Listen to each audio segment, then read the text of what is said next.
Welcome back to your channel salt and pepper. നിങ്ങളുടെ channel പുതിയതായിട്ടാണെങ്കിൽ എന്റെ പേര് റാണി. ഇപ്പൊ നമ്മുടെ വീട്ടിലേക്ക് പെട്ടെന്ന് ഒരു വിസിറ്റർ വരുന്നു.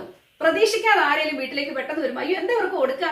ഓടിപ്പോയി ബിസ്ക്കറ്റിന്റെ ടിന്നിലായിരിക്കും പോയി തപ്പുന്നത്. ഒരു ചായ ബിസ്ക്കറ്റോ അല്ലെ എങ്ങനെ എന്തെങ്കിലും കൊടുക്കാനായിരിക്കും നോക്കുന്നത്. ഈ ചായ അടുപ്പിലേക്ക് വെക്കുന്ന ആ സമയത്ത് തന്നെ നമുക്ക് ഉണ്ടാക്കിയെടുക്കാൻ പറ്റുന്ന, നമുക്ക് സ്റ്റീം ചെയ്തെടുക്കാൻ പറ്റുന്ന ഒരു അടിപൊളി ഐറ്റമാണ് ഞാൻ പറഞ്ഞു തരാൻ പോകുന്നത്. നമ്മുടെ വീട്ടിലുള്ള ഇൻഗ്രീഡിയൻസ് ഒക്കെ മാത്രം മതി ഇതിന്. അല്ല വേറെ ഐറ്റംസ് ഒന്നും തപ്പി പോവുകയൊന്നും വേണ്ട. വിരലിലെണ്ണുള്ള ഇൻഗ്രീഡിയൻസ് മാത്രം വെച്ചിട്ടായിരിക്കും നമ്മൾ ഇത് ഉണ്ടാക്കാൻ പോകുന്നത്. ഇത് എല്ലാവർക്കും ഇഷ്ടമാണ്. അപ്പൊ ഇത് എങ്ങനെ ചെയ്യുന്നതെന്ന് കണ്ടു വെക്കാം. ഇതിനു വേണ്ടി ഞാൻ 1 കപ്പ് റവ എടുത്തിട്ടുണ്ട്.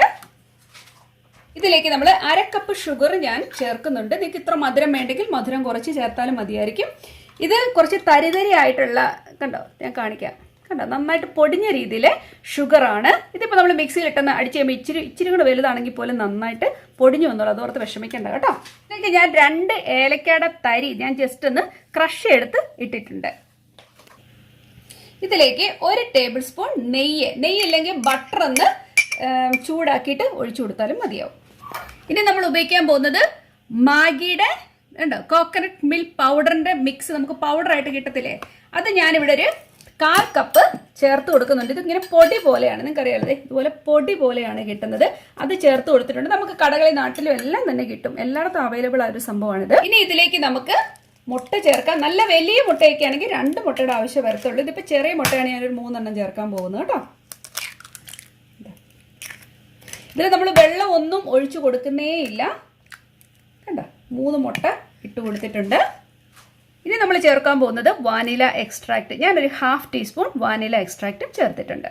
ഇനി നമ്മൾ ഇവനെ മിക്സിയിലിട്ട് നന്നായിട്ടൊന്ന് അരച്ചെടുക്കാം. നമ്മുടെ ഈ മിക്സിനെ ഞാനൊരു ബൗളിലേക്ക് മാറ്റുകയാണ്.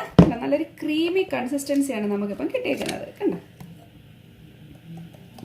ഇതിലേക്ക് നമുക്കൊരു 1/2 ടീസ്പൂൺ ബേക്കിംഗ് പൗഡർ ഞാൻ ചേർത്ത് കൊടുത്തിട്ടുണ്ട്. അപ്പൊ എന്നാലേ ഇതൊന്ന് നന്നായിട്ട് പൊന്തി വരത്തുള്ളൂ കേട്ടോ. ബേക്കിംഗ് പൗഡർ ചേർത്ത് കഴിയുമ്പോൾ ഇതിന് നല്ലൊരു സോഫ്റ്റ്നെസ് കിട്ടുകയും ചെയ്യും. നമ്മൾ പുഴുങ്ങി കഴിയുമ്പോൾ നല്ല ഭംഗിയായിട്ട് വരും. നമുക്കൊരു ക്രീമി കൺസിസ്റ്റൻസിയാണ് ഇവിടെ കിട്ടിയേക്കുന്നത്. ഇപ്പൊ നിങ്ങൾക്ക് ഇഷ്ടമുള്ള ഏതെങ്കിലും ഒരു പാത്രത്തിലോട്ട് കുറച്ച് നെയ്യോ അല്ലെങ്കിൽ ബട്ടറോ എന്താന്ന് വെച്ചാൽ ഒന്ന് തേച്ച് കൊടുക്കുക. ഞാനിവിടെ ഒരു ഫോയിൽ പേപ്പർ വെച്ച് കൊടുത്തിട്ടുണ്ട്. നിങ്ങൾക്കൊരു ചെറിയ ഏത് തരത്തിലുള്ള സ്റ്റീൽ പാത്രമോ എന്തിനെങ്കിലും നിങ്ങൾക്ക് ഇഷ്ടമുള്ള ഷേപ്പിലുള്ള എടുക്കാം. ഇപ്പൊ ഒന്നുമില്ലെങ്കിൽ നിങ്ങൾക്ക് ഇഡലിത്തട്ട് എടുത്താലും മതിയാവും കേട്ടോ.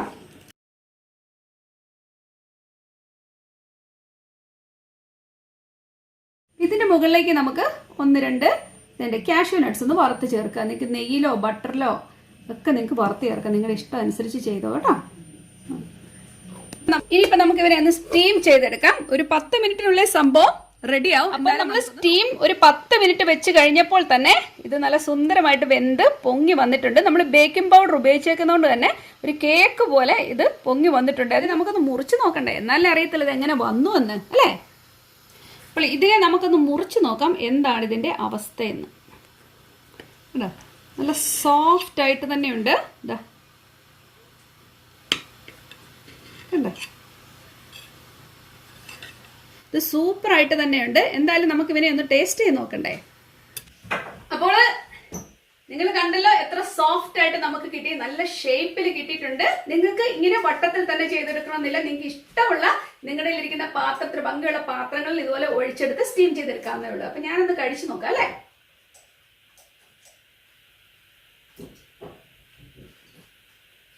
സൂപ്പർ ടേസ്റ്റ് ആണ്. കാരണം സുരേഷ് ഇല്ലാതെ പോയി, അല്ലെങ്കിൽ ഞാനിങ്ങനെ സൂപ്പർ ടേസ്റ്റ് പറഞ്ഞാൽ നിങ്ങൾ അങ്ങനെ വിശ്വസിക്കുന്നല്ലേ. നല്ല സംഭവമായിട്ടുണ്ട്. നിങ്ങൾക്ക് എല്ലാവർക്കും ഇത് ഇഷ്ടപ്പെടും എന്നുള്ള കാര്യത്തിൽ ഒരു ഡൗട്ടും ഇല്ല. നമ്മുടെ കുട്ടികൾ പോലും ചോദിച്ചു വാങ്ങിച്ച് കഴിക്കുന്ന ഒരു ഐറ്റമാണ്. ഇഷ്ടപ്പെട്ടാൽ ലൈക്ക് ചെയ്യാനും ഷെയർ ചെയ്യാനും സബ്സ്ക്രൈബ് ചെയ്യാനും മറക്കരുത് കേട്ടോ. അപ്പൊ നമുക്ക് വീണ്ടും നല്ലൊരു കാര്യമായിട്ട് നാളെ തന്നെ കാണാം. അതുവരേക്കും താങ്ക് യു, ബൈ.